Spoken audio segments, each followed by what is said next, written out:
शिक्षक भर्ती की तैयारी करने वाले सभी भाई बहनों का स्वागत करता है द मास्टर, आपका अपना यूट्यूब चैनल। तो भैया हम लोग यहाँ पर टीआरई 4.0 के लिए बात करने वाले हैं। पिछले एक साल से टीआरई 4.0 के ऊपर बहुत ज्यादा बवाल चल रहा था। कभी रोस्टर क्लियर नहीं हो रहा है, कभी मुख्यमंत्री जी कुछ कह रहे हैं, कभी हमारे मंत्री जी कुछ कह रहे हैं, और इसी बीच बिहार का चुनाव भी हो गया और भाजपा वहां पर जीत भी गई। लेकिन अब जो टीआरई 4.0 है उसके जो बादल है वह छटने वाले हैं और उम्मीद है आपका 4.0 की भर्ती आ सकती है। एक नोटिफिकेशन के द्वारा आपको, जैसा कि बताया गया है कि आपका जो पेपर है वह सितंबर के महीने में होगा और आपका जो रिजल्ट है वो नवंबर में आएगा। और उम्मीद यह की जा रही है कि मार्च में अथवा अप्रैल में अथवा मई के महीने में आपका नोटिफिकेशन आ जाएगा। टीआरई 4.0 का नोटिफिकेशन आ जाएगा। पिछले 6 महीने से टीआरई 4.0 के ऊपर हम लोगों ने कोई भी वीडियो नहीं बनाई है, क्योंकि कोई भी इसकी स्पष्ट सूचना नहीं थी, ऑथेंटिक जानकारी नहीं थी, आधिकारिक कोई भी सूचना नहीं होती थी, सिर्फ अफवाहें ही रहती थी। आप लोग बहुत सारे प्रश्न पूछ रहे हैं कमेंट बॉक्स में, तो अब लगातार 4.0 टीआरई 4.0 की हम लोग वीडियो बनाएंगे और आपके जितने भी डाउट हैं वह सभी डाउट क्लियर होंगे। तो आज हम लोग चर्चा करते हैं कि आपको अगर फॉर्म भरना है, बीपीएससी टीआरई 4.0 का फॉर्म भरना है, चाहे 1 से 5 के लिए हो, चाहे जूनियर 6 से 8 के लिए हो, तो आपके सीटेट में कितने अंक होना चाहिए,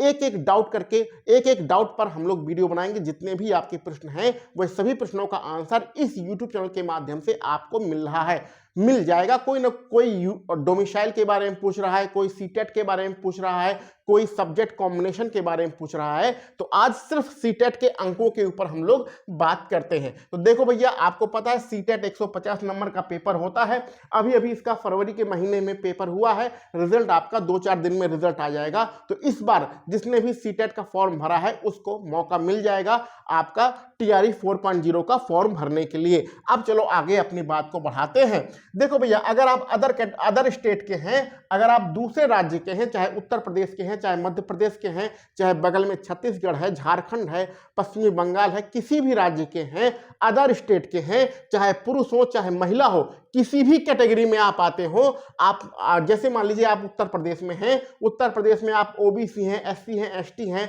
या सामान्य हैं, किसी भी कैटेगरी में हैं, लेकिन जब आप बिहार जाएंगे तो आप सामान्य कैटेगरी के हो जाएंगे, चाहे महिला हो चाहे पुरुष हो। ऐसी कंडीशन में आपको सीटेट के 150 में से 90 अंक होना चाहिए फॉर्म भरने के लिए।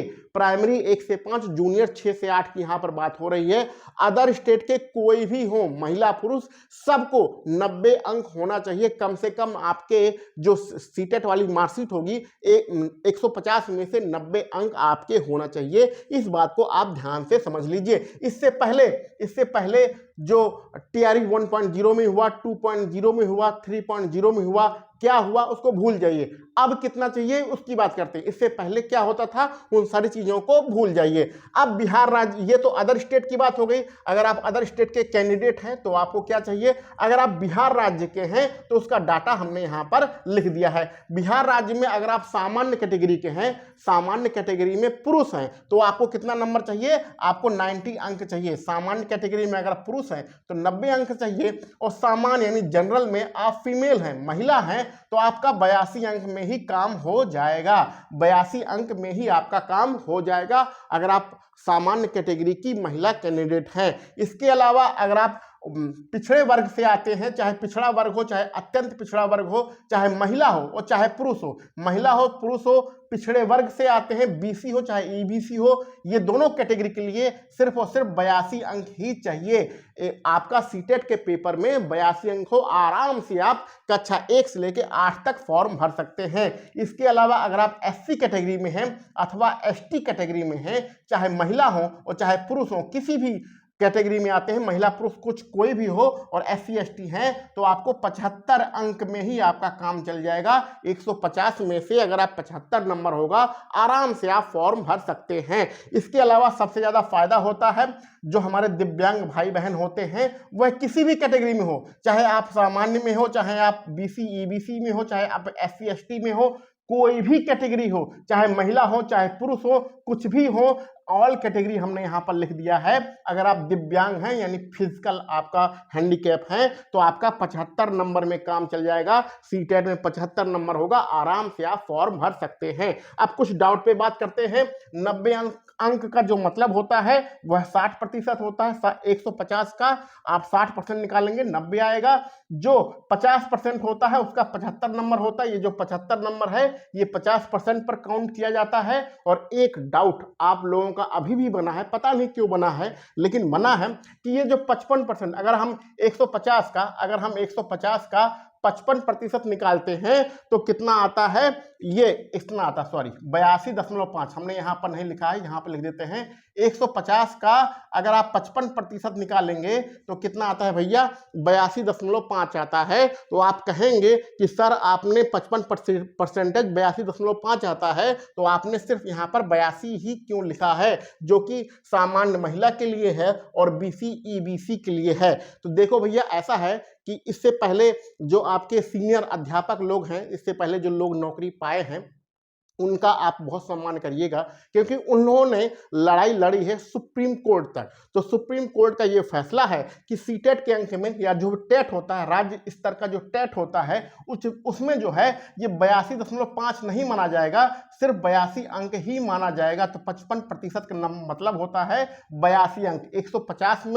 150 अंकों में 55% का मतलब आपका 82 अंक होता है। यह सुप्रीम कोर्ट का फैसला है। तो इसके लिए बहुत लंबी लड़ाई लड़ी गई है। जो आपके सीनियर्स हैं उन्होंने बहुत लंबी लड़ाई सुप्रीम कोर्ट में लड़ी है और सुप्रीम कोर्ट के आदेशानुसार 55% का मतलब 82 अंक ही होता है। क्योंकि आप लोग जानते हैं कि जो टेट का पेपर होता है, राज्य स्तरीय जो टेट होता है और आपका जो केंद्र स्तर पर सीटेट होता है, उसमें कोई माइनस मार्किंग नहीं होती है। तो दशमलव में आपको नंबर नहीं मिलता है। तो इस प्रकार आपको पूर्णांक में ही नंबर दिया जाता है। तो यानी कि 55% को 82 अंक ही माना जाता है। तो 3 कैटेगरी होती है, एक 55% की होती है, एक 50% की होती है, एक 60% की होती है। किसको कितना नंबर चाहिए ये आपने यहां पर देख लिया है। तो उम्मीद है अब आपके सारे डाउट यहां पर क्लियर हो गए होंगे। इससे पहले जो अदर स्टेट की महिलाएं होती हैं, दूसरे राज्य की जो महिला अभ्यर्थी होती थी, उनका 82 नंबर में ही काम चल जाता था। लेकिन ऐसा अब कुछ नहीं है। अब जो है आपका TRE 4.0 में जो होगा वो हम यहाँ पर बता रहे हैं। इससे पहले क्या होता था क्या नहीं होता था वो सारी चीजें यहाँ पर भूल जाइए।